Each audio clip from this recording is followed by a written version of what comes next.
Le 9 octobre dernier, sur la chaîne Welt TV en Allemagne, se tenait un débat entre deux femmes politiques. Ich begrüße Sarah Wagenknecht. Ihre Partei BSW, die erst in diesem Jahr gegründet wurde, verhandelt gerade in Thüringen, Sachsen und Brandenburg über Regierungsbeteiligung. Und ich begrüße Alice Weidel, die Vorsitzende und designierte Kanzlerkandidatin der AfD, die in Thüringen stärkste Kraft geworden ist und bundesweit in vielen Umfragen auf Platz 2 liegt. Le BSW de Sarah Wagenknecht est un parti issu d'une scission de la gauche radicale de Die Linke, qui se présente comme anti-woke et qui insiste sur la lutte contre l'immigration.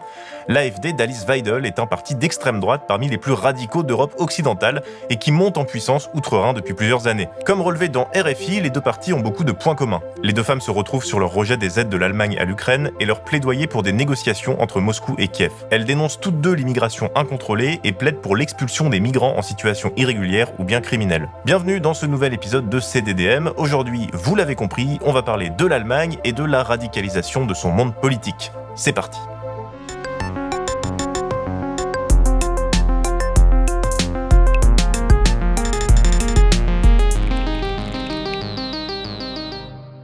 En cette fin d'année 2023, se sont déroulées 3 élections dans 3 Länder allemands.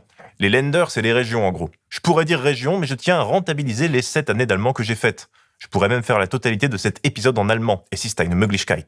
Sauf qu'en vrai, je parle très mal allemand. Donc ça risque d'être compliqué. Compliqué-run, comme on dit. Ich liebe dich! Ça veut dire quoi? Ça veut dire dégage tout de suite! En septembre 2023, on a donc eu des élections locales dans 3 Länder allemands. Elles ont eu lieu le 1er septembre en Thuringe et en Saxe et le 22 septembre dans le Brandebourg. Et lors de ces 3 élections, on a pu constater la montée de l'extrême droite qui est donc incarnée par l'AfD, Alternative für Deutschland ou Alternative pour l'Allemagne en français. Scène de liesse au siège du parti AfD en Thuringe. Incarné par son leader controversé Björn Höcke, le parti d'extrême droite allemande vient de remporter le scrutin régional. Ouais, en Thuringe, l'AfD est arrivé en tête. Ils ont 32 députés au Parlement régional. C'est 10 de plus qu'aux dernières élections il y a 5 ans. Alors, en Saxe et dans le Brandebourg, le parti n'a pas gagné, mais il a quand même progressé. Il est arrivé 2e en gagnant des sièges dans les 2 cas. Il faut bien se rendre compte de ce qu'est l'AfD pour comprendre la gravité de cette progression. Rendez-vous compte, le parti fait même peur à David Pujadas. Alors, c'est vrai que même le RN s'est distancié de l'AfD, comme rapporté dans un article de Courrier International. L'AfD a franchi des lignes que je considère comme rouges, a déclaré Jordan Bardella, tête de liste du RN lors d'un débat électoral sur LCI. Le parti d'extrême droite français prend ses distances avec son allié allemand après les propos de la tête de liste de l'AfD pour les européennes, Maximilian Krah, qui a estimé qu'un SS n'est pas automatiquement un criminel. Le nazi n'a-t-il pas des yeux? Le nazi n'a-t-il pas des mains? Bon, même si le RN a été fondé par des SS, ça colle pas trop avec leur idée de diabolisation là. Parce que l'AfD, ils sont pas trop dans ça. Même pas du tout. C'est dans cet hôtel de Potsdam que le 25 novembre dernier, des responsables de l'AfD se sont retrouvés en compagnie de donateurs et de membres de mouvances néo-nazis pour discuter remigration. Un projet d'expulsion à grande échelle qui vise des citoyens allemands d'origine étrangère qui ne se seraient pas assimilés à la communauté nationale. Cette réunion secrète avait fait scandale. Mais même en public, notamment pendant la campagne en Thuringe, l'AfD va très très loin. En même temps, il y a eu l'utilisation par le chef de l'AfD en Thuringe, Björn Höcke, de slogans quasi nazis. Et là, on se dit que ça aurait pu effrayer une certaine partie de l'électorat. Pas tant que ça, au final. Alors, il a été condamné pour cela, d'ailleurs. Absolument. Et il ne faut pas dire quasi nazi, il faut dire nazi. Oui. Dans son cas. Oui, on a le droit de le dire, d'ailleurs. Les tribunaux l'ont confirmé. Blablabla. C'est marrant que c'est toujours les nazis qui ont le mauvais rôle. Et pourtant, électoralement, ça fonctionne. Malgré les nombreuses polémiques et les références au nazisme, l'AfD est autour de 17% dans les sondages pour les prochaines élections fédérales en 2025. Alors, 17%, oui, mais pas partout. Parce que le vote AfD a une spécificité. Et pour la comprendre, il faut faire un peu de géographie électorale. J'adore la géographie électorale. Ça, c'est une carte des Länder allemands et des résultats aux dernières européennes. En bleu, vous avez les Länder où la CDU-CSU est arrivée en tête, c'est-à-dire la droite traditionnelle. En brun, c'est ceux dans lesquels l'AfD est arrivé en premier. Les 3 autres, c'est les villes-États de Brême, Hambourg et Berlin, dans lesquels les écolos ou sociodémocrates sont arrivés en premier. Mais on s'en fout. Concentrez-vous sur les résultats de l'AfD. Si vous êtes quelqu'un d'extrêmement vieux, qui a connu le rideau de fer, ça doit vous sauter aux yeux. La carte des succès électoraux de l'AfD se superposent parfaitement avec les limites de l'ancienne Allemagne de l'Est, la fort mal nommée République démocratique d'Allemagne. Alors, pourquoi on vote davantage à l'extrême droite à l'Est qu'à l'Ouest ? On va commencer par l'explication la plus commune, la différence ville-campagne. L'Est est moins peuplé, moins urbanisé, et les campagnes sont plus conservatrices. On retrouve donc un électorat AfD semblable à celui du RN, qui correspond à la population des campagnes en déclin, des hommes de classe populaire, peu diplômés. Mais c'est bien sûr pas le seul facteur. Comme l'explique le politiste Martin Baloche pour le site The Conversation, cette situation s'explique sans pouvoir être réduite à ses seules variables par des facteurs économiques. Le taux de chômage est toujours supérieur de 2 points environ à l'Est et, selon l'Office fédéral de la statistique, les salariés à temps plein de l'Est de l'Allemagne gagnent en moyenne 824 € bruts par mois de moins que leurs homologues de l'Ouest. L'AfD joue là-dessus et se présente donc comme un parti de l'Est, attirant le vote d'Allemands de l'ex-RDA qui ont un sentiment de déclassement, et le parti joue aussi sur l'opposition avec l'Ouest plus riche, plus dynamique économiquement. C'est ce qu'on peut lire en tout cas dans un briefing sur le sujet de l'IFRI, l'Institut français des relations internationales. À cela s'ajoute le ressenti de 74% des Thuringiens et des Saxons et 67% des Brandebourgeois qui se considèrent comme des citoyens de seconde catégorie. Ce sentiment est particulièrement présent chez les électeurs de l'AfD en Thuringe, 83%. De plus, les Allemands de l'Est qui votent pour l'AfD, ils sont aussi confrontés à un récit fantasmé du passé sous influence soviétique, comme l'explique l'historienne germaniste Hélène Millard-Delacroix. Les gens qui ont vraiment vécu la RDA comme des adultes, donc les plus de 60 ans, on va dire, ils ont voté moins AfD. Ceux qui votent le plus, c'est ceux qui étaient soit enfants en RDA, soit ceux qui sont nés après, qui ont donc reçu le récit avec une espèce de filtre de cette représentation qu'on a de soi, qui accumule l'expérience de l'effondrement de l'économie RDA, les désillusions énormes que les Allemands de l'Est ont ressenties, et le rejet des partis traditionnels, qui donne donc une espèce d'automatisme de ce vote un peu provoquant. Bon, le briefing de l'IFRI sur le sujet, il souligne également la capacité de l'extrême droite à attirer des électeurs plus jeunes et la capacité du parti à capitaliser sur le rejet des formations politiques traditionnelles. Le parti parvient aussi désormais à capter une part importante des jeunes électeurs, entre 29 et 35% des moins de 30 ans, contre 13 à 15% pour la CDU. En outre, l'AfD a mis en place une stratégie de communication efficace et moderne via les réseaux sociaux. Le parti est perçu comme un mouvement politique plutôt qu'un parti traditionnel, ce qui attire un électorat jeune. Je parle de l'AfD parce que c'est les pires.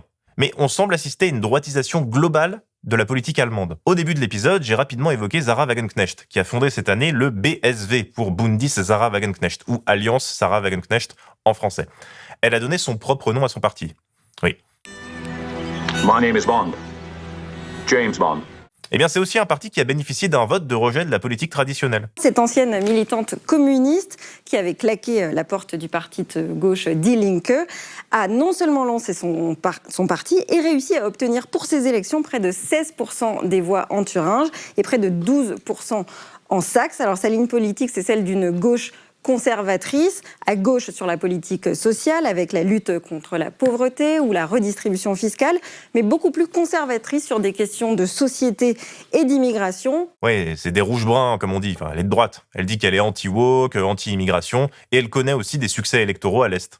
Mais, à la différence de l'AfD, elle pourrait participer à des gouvernements locaux. Oui, parce qu'en Allemagne, ils ont encore un truc qui s'appelle le cordon sanitaire avec l'extrême droite. Je vous expliquerai. Ça veut dire que vous ne donnez pas la parole à tout le monde, à tous les avis. Tout à fait. Donc en fait, c'est une volonté politique. Oui, tout à fait, et médiatique. Mais c'est pas seulement une histoire de Est-Ouest. L'AfD est moins puissante dans l'Ouest, certes, mais elle y progresse aussi. La droitisation se fait premièrement dans tout l'électorat et deuxièmement dans tout le pays. On peut remonter à 2015 et à la crise de l'accueil en Europe avec le choix du gouvernement d'Angela Merkel d'accueillir à l'époque 1,5 million de réfugiés, essentiellement syriens, afghans et irakiens, à rebours de la politique des autres pays de l'UE sur la question. J'amplifie, il y avait des problèmes, des limites à cette politique, qui n'étaient pas inconditionnelles, mais c'est pas mon sujet. Les analyses semblent en tout cas converger pour dire que cette politique d'accueil a été globalement un succès, comme l'expliquait Anthony Bélanger en 2020 sur France Inter. 5 ans plus tard, près de 70% d'entre eux sont soit employés et donc paient des impôts, soit en formation. Mieux encore, 10 000 d'entre eux maîtrisent suffisamment l'allemand pour avoir intégré les excellentes universités gratuites de notre voisin.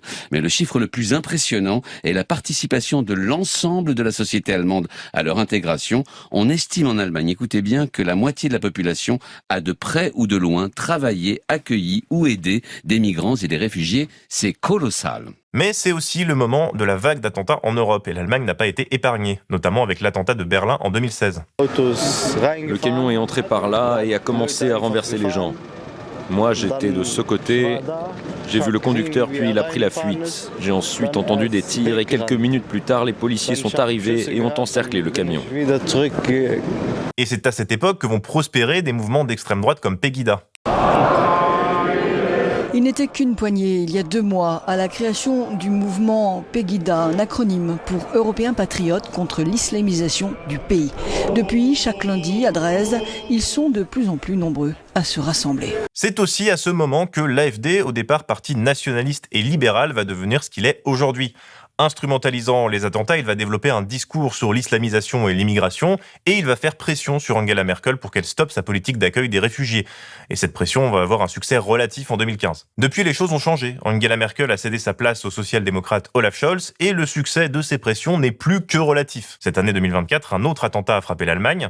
Dans ce van de la police allemande, le principal suspect de l'attaque de Solingen. Après une longue traque, il s'est rendu aux autorités dimanche dans la nuit avant de passer aux aveux et s'est déclaré responsable de l'attaque au couteau qui a été revendiquée par le groupe djihadiste État islamique. Cet attentat qui a fait 3 morts a eu lieu quelques jours avant le scrutin en Thuringe et la réaction d'Olaf Scholz a été d'annoncer davantage d'expulsions mais aussi la fermeture des frontières. Comme l'écrit Christophe Bourdoiseau dans Libération, le rétablissement des contrôles tout autour de l'Allemagne, 3900 km, même au pays où les migrants ne passent pas, annoncé lundi 9 septembre à Berlin, représente un aveu d'échec du chancelier face à la montée en puissance de l'extrême droite, qui fait de la politique migratoire son principal cheval de bataille. Un raidissement de la coalition au pouvoir qui n'a pas empêché l'AfD de progresser fortement. De toute façon, nous en France, on est bien placés pour savoir que mener la même politique que l'extrême droite, ça fait pas baisser l'extrême droite. Il est 20h, vous la découvrez, notre première estimation. Le Rassemblement national et Sali sont à 32,4%. Ça me sert à rien. Au final, ce qui était surprenant, c'était plutôt le niveau relativement bas de l'extrême droite dans une Allemagne d'après-guerre qui faisait jusqu'à récemment encore figure d'exception.